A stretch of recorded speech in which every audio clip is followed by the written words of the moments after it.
Puji Tuhan, haleluya. Biarlah sukacita dari Tuhan menghiasi hati kita sepanjang hari ini. Renungan pagi ini dengan tema mati bagi dosa, hidup bagi Allah. Roma 6 ayat 1-14. Paulus membuka pasal 6 dengan mengemukakan persoalan krusial, yaitu jika kita diselamatkan dari keberdosaan karena anugerah Allah, bolehkah kita berbuat dosa supaya anugerah itu makin bertambah banyak? Pertanyaan ini mungkin merupakan pertanyaan yang memenuhi benak orang Yahudi ketika mereka mendengar perkataan Paulus dalam Roma 5 ayat 20-21. Mungkin pertanyaan tersebut juga ada dalam pikiran kita ketika membaca bagian itu. Paulus menjawab dengan lugas, sekali-kali tidak. Apa yang menjadi alasan Paulus? Karena kita telah mati bagi dosa.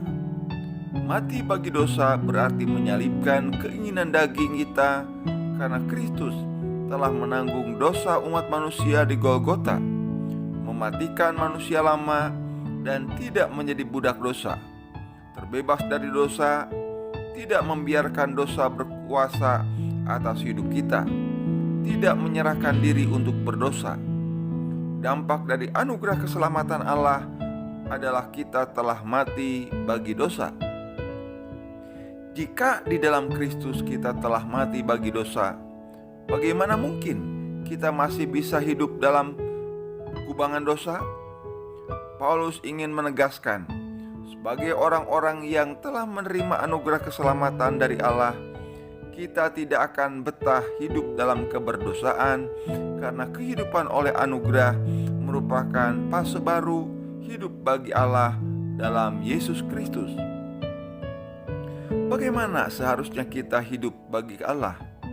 Yaitu hidup dalam kasih karunia dan tidak menyerahkan diri kepada perbuatan dosa, melainkan hidup berserah kepada Allah serta siap sedia kapanpun waktunya dipakai olehnya. Itu sebabnya, berdasarkan penjelasan Paulus ini, jika ada orang yang menyebut dirinya Kristen tetapi masih betah dan senang hidup dalam lumpur dosa, kesungguhan imannya patut dipertanyakan. Orang yang sungguh-sungguh percaya Kristus tidak akan merasa nyaman berbuat dosa dalam hidupnya, sebab orang percaya tidak lagi berada di bawah kutuk dan kuasa dosa, melainkan di bawah kasih karunia Allah. Bagaimana dengan kehidupan Anda? Puji Tuhan, Tuhan menolong dan memberikan kekuatan kepada kita selalu.